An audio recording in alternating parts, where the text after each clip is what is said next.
من مهتابم، همسر شهریار احمد.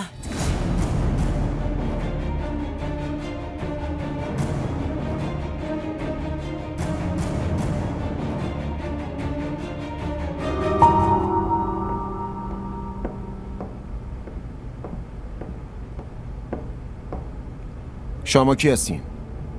تو خونه من چی کار دارین؟ مثل اینکه منو نمیشناسین. آقای شهریار، من حکم جلبتون رو دارم. جلب چی؟ مگه چی کار کردم؟ کلاهبرداری و جلب، انتقال غیرقانونی پول و انتقال $1 میلیارد آمریکا با پولشویی. دروغه، مزخرفه. اینا رو تو دادگاه ثابت کنید. بریم. کجا بریم؟ میریم یه دوری میزنیم با هم، یه مهمونی ویژه قبل ازدواج داریم.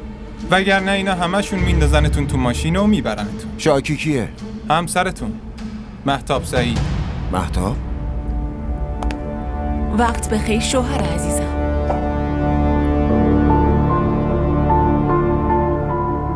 مهمونی خوش بگذره. بریم؟ میخوام با وکیلم حرف بزنم. حتما. همین که برسیم میذارم باشون صحبت کنید.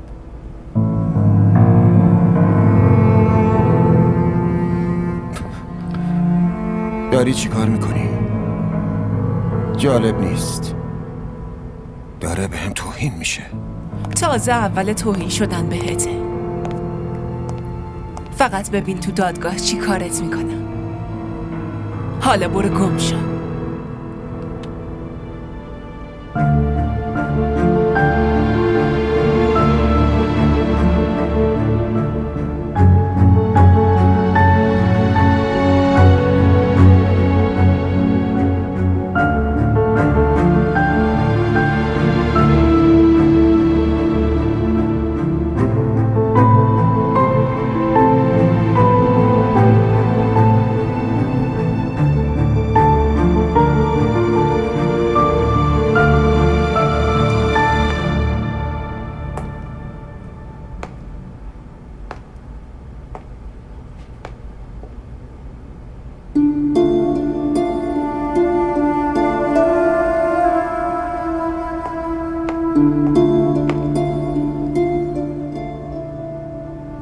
بگم برسوننتون؟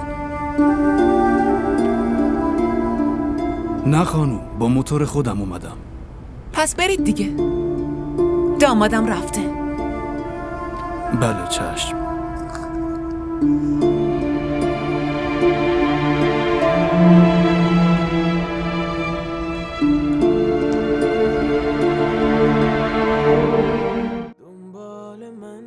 همراه ما باشید و فراموش نکنید که سابسکرایب کنید تا بهترین سریال ها را با دوبله فارسی از تلویزیون دیدی تیوی تماشا کنید.